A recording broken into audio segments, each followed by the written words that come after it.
y'all, welcome back to my channel, and welcome back to Artist Way, and welcome to week 11. I cannot believe that we're actually almost done with this book. That's insane. I say this a lot, but I really did like this chapter. I low-key feel like it was written for all of us neurodivergents out there. So let's get straight into it. This week's chapter is called Recovering a Sense of Autonomy, and before I will say I was a little confused on what this title kind of meant, but by the end I feel like everything made sense, and I was really awestruck by two sections, the first one being called Acceptance. This is a lot less about what it means to accept yourself, but a lot more to do about what it means to accept yourself as an artist. Cameron talks a lot about how being an artist is not the most profitable thing in the world, but for a lot of us, it's still a job. Good work will sometimes not sell. The market may be rotten even when the work is great. Just like a known fact of the universe and a known joke of the universe, being creative and being an artist probably won't make you that much money, at least not in the beginning. And it is hard for art of pretty much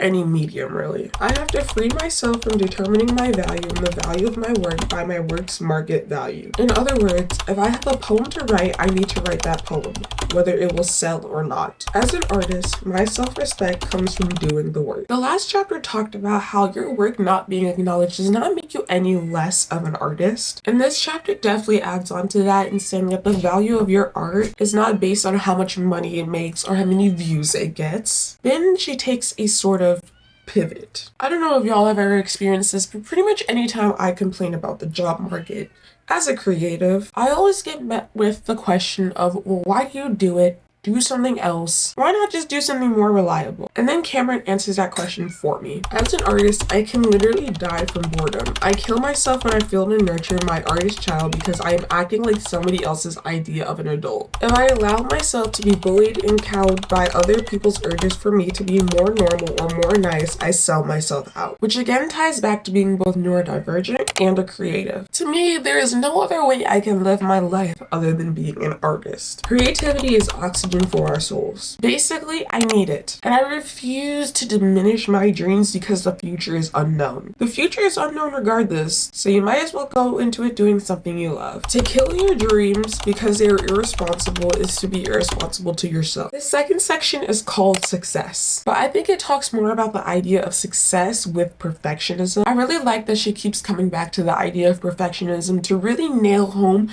how much it can actually take from you. Creativity is a spiritual practice. It is not something that can be perfected, finished, and set aside. Creativity is not a business, although it may generate much business. Those who attempt to work too long with formula, even their own formula, eventually leach themselves with their creative truths. Now, all of these quotes sort of attack me in different ways, but especially that last one. I've said it so many times in my videos and even more time in real life, but my brain works in formulas. And formulas and creativity don't really mix well. Sure, I use specific camera settings or I follow the hero's journey occasionally, but ultimately the rest of the work is up to me to do and for my own brain to come up with. In this chapter, Cameron talks a lot about the different ways that we view success, whether that be looking at our previous accomplishments and feeling like they're not enough. Dissatisfied with our accomplishments, however lofty, we are once again confronted with our creative self and its hungers. This is something I do a lot, and it's especially something that I did after I went to the NFL draft. I couldn't then, and I still can't now understand why that can't be enough, or why I feel like I should have been doing more. And of course, Cameron sums up that feeling perfect. As artists, we are spiritual sharks. The ruthless truth is that if we don't keep moving, we sink to the bottom and die. The never-ending feeling like your work is not good enough, and that nothing will ever be enough, and you have to keep working will always fucking suck. But it does have some truth to it. In almost any creative industry, you have to keep producing more and more. And if something is successful, then you have to kind of try to replicate it. And it burns you out quickly. It can be stressful, and that's why Cameron meets us with this. It is to say that many creatives laboring in physical settings should remember to commit themselves not only to projects that smack of the sure thing, but also to those riskier projects that call to their creative soul. You need, and I need, a project to do something for me. Not for money or views or recognition, or because you feel like you have to, but because you want to a passion project, if you will. Something that reminds you why you chose creativity in the first place and why I chose you right back. I don't have much of an update about the morning pages other than my prediction was right. And as I've started school, they've definitely gotten more difficult for me to do. Like I said in my last video, I do them in the morning now before I go to class. But I don't always give myself enough time to write out a full page. And I could do them when I get back from class, but I like talking about my previous day in the pages. I feel like it helps me reflect on one thing at a time better because I'm thinking about my previous day, everything that happened, what can I improve for today, etc., etc. Don't worry, I'm still doing them. I am trying to do one full page. If I can do more, then I will do more. But I think the most important part is getting your thoughts down on the page, no matter how much you write, how little you write, etc., etc. My artist date for this week is that I did a little modeling. This week. Basically, my friend needed help with a little project, her photography project for class, and she asked me to do a little modeling for her, and I said yes. Now, I am considering this my artist day for this week because this felt really out of my comfort zone.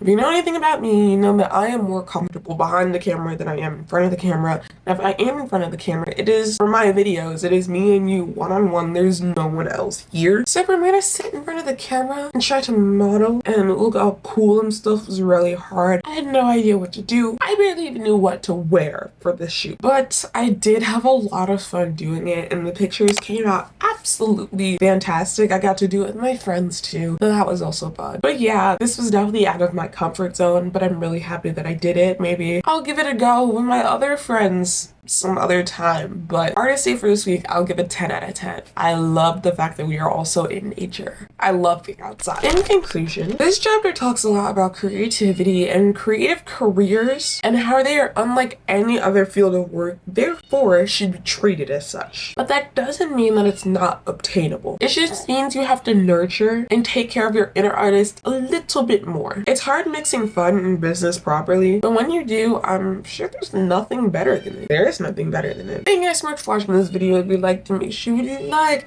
subscribe. Tell me something that you did recently that was insanely out of your comfort zone, but you actually loved it. Okay, I love you so much. Smooches. Bye.